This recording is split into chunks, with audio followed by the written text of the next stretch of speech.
ओम नमो भगवते वासुदेवाय। आप सभी का हमारे YouTube चैनल पर हार्दिक स्वागत है। माघ मास महात्म कथा अध्याय 18। आज की कथा है इंद्रप्रस्थ के कोसला, मधुबन, बद्री, हरिद्वार, पुष्कर आदि तीर्थों का महात्म।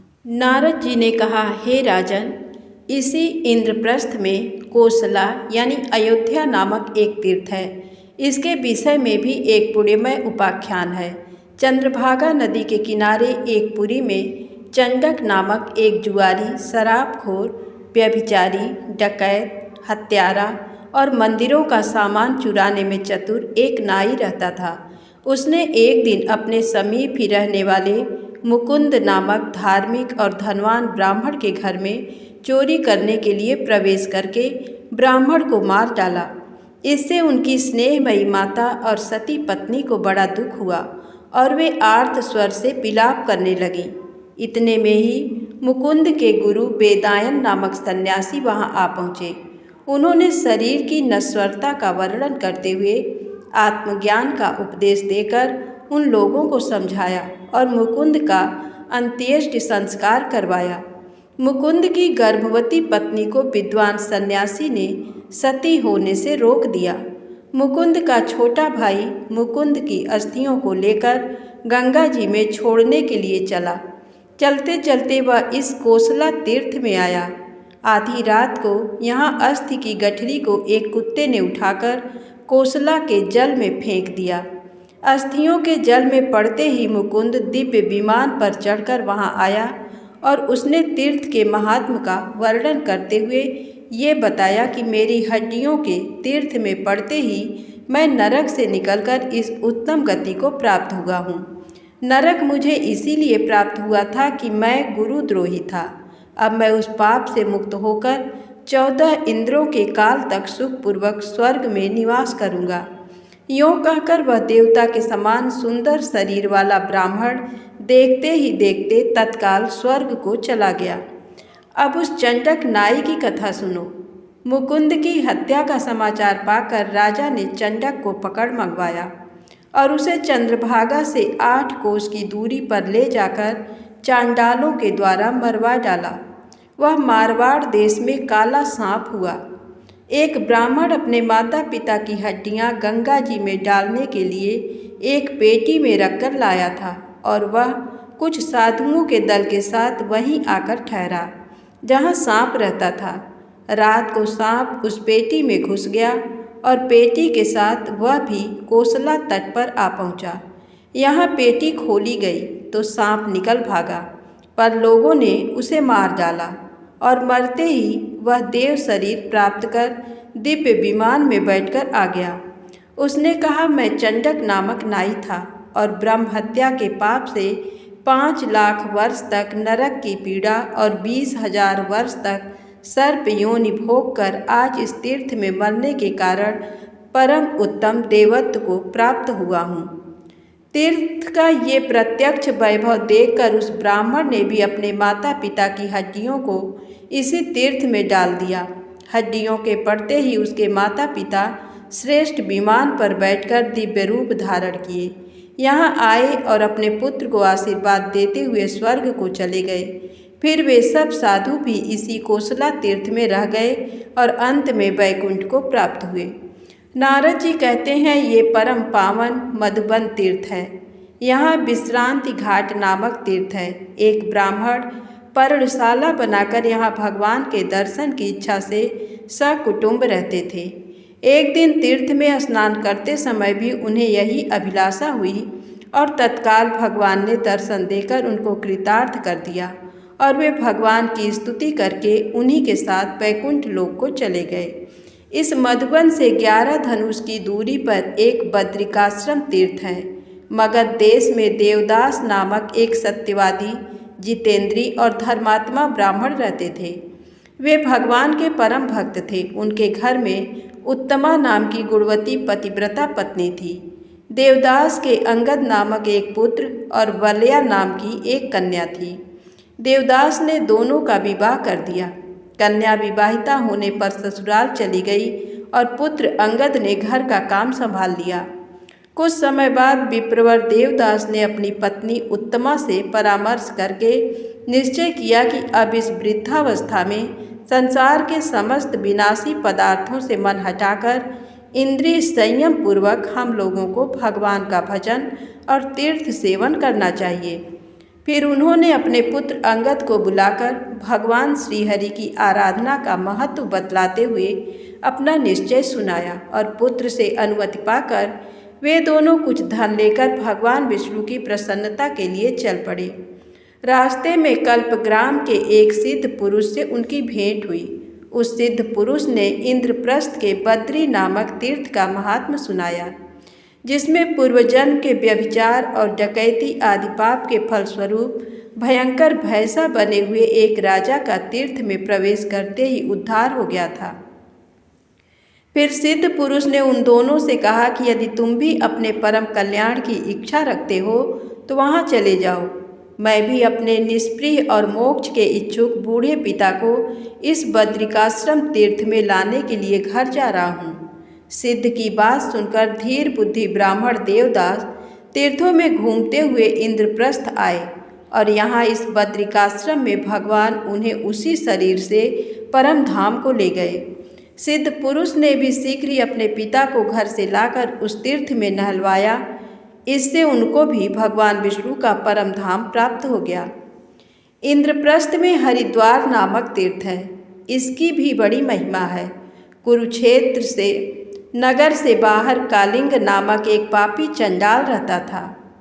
एक बार सूर्य ग्रहण के समय आए हुए एक धनी वैश्य के पीछे वह लग गया और कुरुक्षेत्र से उस वैश्य के लौटने के समय इसी हरिद्वार में आधी रात के वक्त उस पापी ने वैश्य के खेत में चोरी करने की चेष्टा की और 2 पहरेदारों को मार डाला।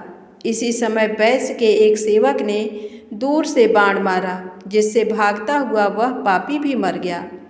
तदनंतर चांडाल द्वारा मारे हुए वैश्य के 2 पहरेदार और वह चांडाल तीनों देवताओं के द्वारा लाए हुए विमान पर चढ़कर वैश्य से बोले, देखो इस तीर्थ का महात्म्य, ये हरिद्वार पापियों का भी कल्याण करने वाला है। यूँ कहकर वे स्वर्ग लोक को चले गए। दूसरे दिन वैश्य ने अपने 2 पहरेदारों के शरीरों का दाह संस्कार कराकर उनकी हड्डियां हरिद्वार तीर्थ में डलवा दी। इसके परिणाम स्वरूप वे दोनों भाग्यवान स्वर्ग से लौटकर भगवान विष्णु के परम धाम में चले गए।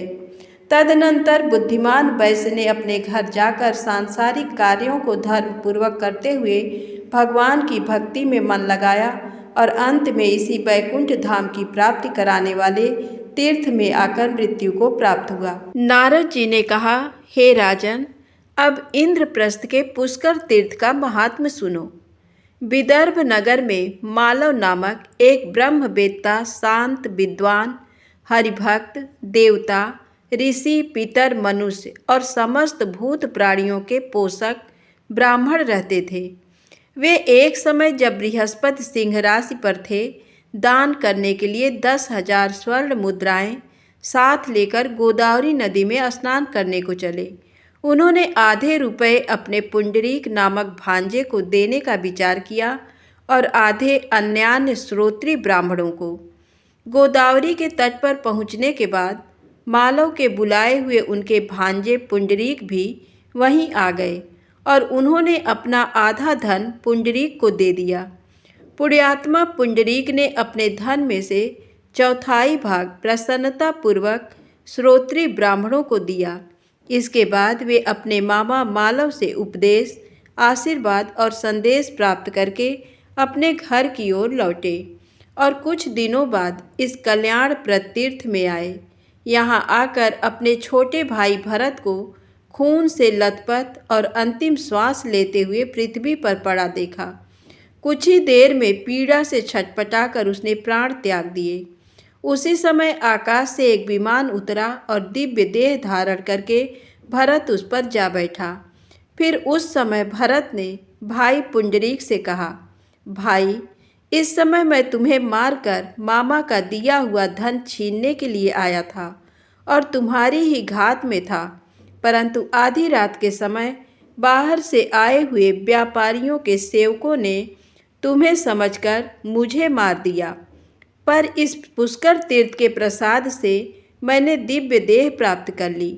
मैं एक बार बाजार में किसी अनाथ बालक को मरा देखकर उसे उठाकर गंगा जी के सुंदर तट पर ले गया था और कफन आदि से ढककर उसका दाह संस्कार किया था।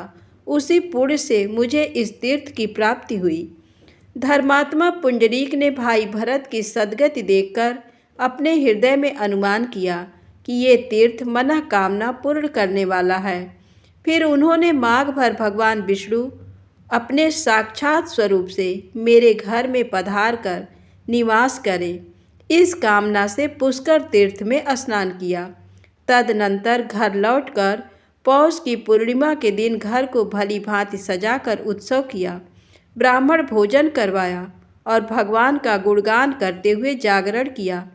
भगवान के पधारने की प्रतीक्षा तो थी ही, दूसरे दिन सचमुच ही भगवान उसके घर पधार गए। पुंडरीक ने आनंद मग्न होकर आसन, अर्घ्य आदि के द्वारा भगवान की पूजा की और फिर स्तवन करके माघ भर घर में निवास करने के लिए उनसे प्रार्थना की। भगवान उसके द्वारा विविध भांति से पूजित होकर पूरे माघ भर उसके घर में रहे और अंत में उसको सर्व तीर्थ शिरोमणि इंद्रप्रस्थ के पुष्कर तीर्थ में जाकर स्नान कराया। बस उसी समय पुंडरीक के शरीर से एक दिव्य ज्योति निकली और वह भगवान गोविंद के चरणों में समा गई। अब इंद्रप्रस्थ के प्रयाग की महिमा सुनो। नर्मदा नदी के किनारे माहिष्मतिपुरी में एक रूप यौवन संपन्ना, नाच गान में निपुण मोहिनी नाम की वेश्या रहती थी। धन के लोभ में उसने अनेकों महापाप किए थे। वृद्धावस्था आने पर उसको सुबुद्धि आई और उसने अपना धन बगीचे, पोखरे, बावली, कुआं, देव मंदिर और धर्मशाला बनवाने में लगाया। यात्रियों के लिए भोजन और जगह जगह जल की भी व्यवस्था की। एक बार वह बीमार पड़ी। अपना सारा धन ब्राह्मणों को देना चाहा, पर ब्राह्मणों के न लेने पर उसने एक भाग अपने दासियों को और दूसरा परदेसी यात्रियों को दे दिया और स्वयं निर्धन हो गई। इस समय जरदगवा नामक मोहिनी की एक सखी उसकी सेवा करती थी। भाग्यवश कुछ दिनों में वह अच्छी हो गई, पर निर्धनता की अवस्था में जरदगवा के घर रहने में उसे बड़ा संकोच हुआ। वह घर से निकल गई। एक दिन मोहिनी वन के मार्ग से जा रही थी। चोरों ने उसके पास धन समझकर लोभ से उसे मार दिया, पर जब धन नहीं मिला तब वे उसे वन में ही छोड़कर चल दिए। अभी मोहिनी की सांस चल रही थी। उसी समय एक वानप्रस्थी महात्मा इस प्रयाग के जल को कमंडल में लिए वहां आ पहुँचे और तीर्थ की महिमा कहते हुए उन्होंने मोहिनी के मुख में वह जल डाल दिया। उस समय मोहिनी के मन में किसी राजा की महारानी बनने की इच्छा थी। मुंह में प्रयाग का जल पड़ते ही मोहिनी मर गई और दूसरे जन्म में वह द्रविड़ देश में राजा वीर वर्मा की हेमांगी नामक महारानी हुई। राजमंत्री की लड़की कला उसकी सखी थी। एक दिन हेमांगी कला के घर गई और कला ने एक सोने की पेटी में उसे एक विचित्र पुस्तक दिखाई, जिसमें अवतारों के चित्रों के साथ साथ सारे भूगोल का मानचित्र था। मानचित्र देखते देखते हेमांगी की दृष्टि इस प्रयाग तीर्थ पर पड़ी और उसे तुरंत अपने पूर्व जन्म का स्मरण हो आया। तदनंतर उसने घर लौटकर अपने पति से पूर्व जन्म की सारी घटनाएं सुनाकर प्रार्थना की कि नाथ, मैं उस तीर्थ जल के प्रसाद से ही आपके घर की रानी बनी हूँ। इस समय आपके साथ चलकर इंद्रप्रस्थ के मनोवांछा पूर्ण करने वाले तीर्थराज प्रयाग का दर्शन करना चाहती हूँ। जब मैं उस तीर्थराज के लिए चल पड़ूंगी तभी अन्न जल ग्रहण करूंगी। राजा के पूरा विश्वास न करने पर उसी समय आकाशवाणी ने कहा, राजन, तुम्हारी पत्नी का कथन सत्य है। इंद्रप्रस्थ के परम पवित्र प्रयाग तीर्थ में जाकर तुम स्नान करो, इससे तुम्हारी सारी इच्छाएं पूर्ण हो जाएंगी। तब तो आकाशवाणी को नमस्कार करके मंत्री को सारा भार सौंप हेमांगी के साथ राजा चल पड़ा और कुछ दिनों में इंद्रप्रस्थ के प्रयाग में आ पहुँचे। इस प्रयाग स्नान के पुण्य से हम पर भगवान विष्णु प्रसन्न हो, इस इच्छा से तीर्थ में स्नान करते ही भगवान विष्णु और ब्रह्मा जी क्रमशः गरुड़ और हंस पर बैठे हुए वहां आ पहुंचे। राजा वीरवर्मा ने मस्तक झुकाकर भगवान के दोनों स्वरूपों को प्रणाम किया और एकाग्र चित्त से उनकी विलक्षण स्तुति की। फिर हेमांगी ने उनका स्तवन करके मनोरथ पूर्ण करने की प्रार्थना की। भगवान विष्णु और ब्रह्मा जी ने प्रसन्न होकर हेमांगी की बड़ी प्रशंसा की और फिर दोनों को अपने साथ सत्यलोक में ले गए। अब इंद्रप्रस्थ के काशी तीर्थ का परम पवित्र तथा यश और आयु को बढ़ाने वाला महात्म सुनो। सतयुग में इंद्रप्रस्थ के काशी तीर्थ में सिंसपा के वृक्ष पर एक कौआ रहता था। उसके नीचे खोखले में एक बहुत बड़ा सांप। एक दिन आंधी आई और सिंसपा का वृक्ष उखड़कर गिर पड़ा। उसके नीचे दबकर सांप और कौवा मर गए। फिर तो सिंसपा, कौवा और सांप तीनों ही दिव्य रूप धारण करके 3 विमानों पर सवार होकर भगवान के बैकुंठ धाम में चले गए। पूर्व जन्म में वह कौवा कुरुजांगल देश में श्रवण नामक ब्राह्मण था और एकांत में अकेला मिठाइयाँ उड़ाया करता था। वह काल सर्प उसी ब्राह्मण का भाई कुरंटक था, जो बड़ा नास्तिक, निर्दयी, वेद मार्ग को तोड़ने वाला और देवताओं का निंदक था। और वह सिंसपा पेड़ बनी हुई श्रवण की स्त्री कुंठा थी, जो दोनों के ही दोषों से युक्त थी। इसीलिए वह स्थावर बनकर दोनों का ही आश्रय हुई। इन दोनों भाइयों ने एक दिन किसी पथिक की कुएं में पड़ी हुई गौ को बाहर निकाल दिया था और घर आने पर कुंठा ने बहुत अच्छा कहकर उनके कार्य का समर्थन किया था। इसे पुण्य के प्रभाव से इंद्रप्रस्थ के तट पर स्थित काशी में दुर्लभ मृत्यु को पाकर वे तीनों बैकुंठ को गए। जो भगवान के नामों का जप करते हुए इस तीर्थ की प्रदक्षिणा करता है, उसे पग पग पर कपिला दान का फल मिलता है। जो मनुष्य इंद्रप्रस्थ की प्रदक्षिणा करता है, वह धन एवं सब पापों से मुक्त हो जाता है। तो प्रेम से बोले श्री हरि विष्णु भगवान की जय हो।